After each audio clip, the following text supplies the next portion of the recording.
Welcome to Outward Media's mini-series on the European Union's General Data Protection Regulation, or GDPR. We have condensed the GDPR into its main components in the interest of making the next few videos a reasonable length.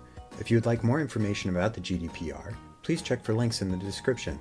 The GDPR is an extremely important piece of European Union legislation that was made in April of 2016 and implemented in May of 2018. The GDPR puts into effect strict privacy rules and gives more power to consumers. The goal of the GDPR is to give consumers the ability to control the way in which companies use their data and on how their data is stored. This regulation follows the Data Protection Directive, which laid the foundation for the GDPR, but had less strict rules about personal data. Because this is a condensed version of the GDPR, it is important to remember that there are several different layers to this regulation, and a link to the official EU site for the GDPR is in the description below. We will be breaking the GDPR into 7 different parts in an attempt to simplify it for general familiarity and understanding. Let's dive in. Part 1. Customer consent.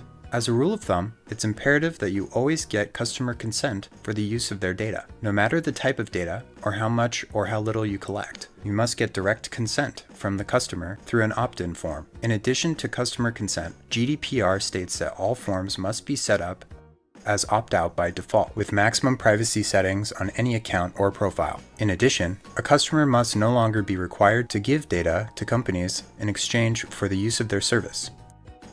For example, a customer would not have to make a profile or give their data away in order to use a platform or service that is otherwise free or accessible to everyone without payment.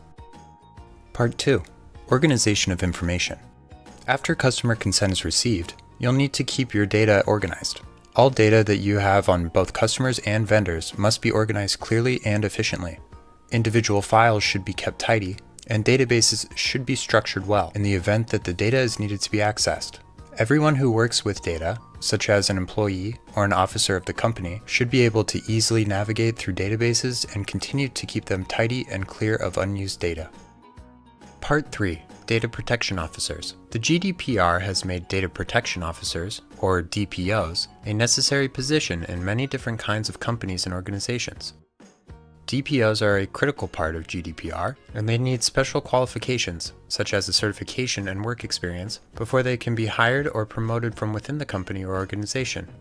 DPOs are responsible for the monitoring and processing of data within the organization, and they ensure that data is being properly handled and is in compliance with other GDPR articles. If your company has more than 10 employees, or if you work in a public organization, such as a school or government office, you are required to hire a DPO.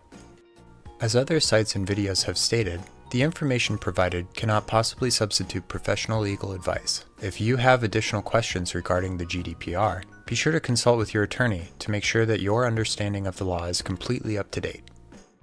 Thank you for watching part 1 of our GDPR mini-series. We will be covering the remaining 4 major points in our next video. As we said in the beginning, this is a concise rendition of the GDPR. There are many more specific details that can be found in the links in the description below. Thank you for watching, and we look forward to seeing you in part 2 of our mini-series on the GDPR. Be sure to like and subscribe, and share this video on any of your social profiles to help your friends learn too.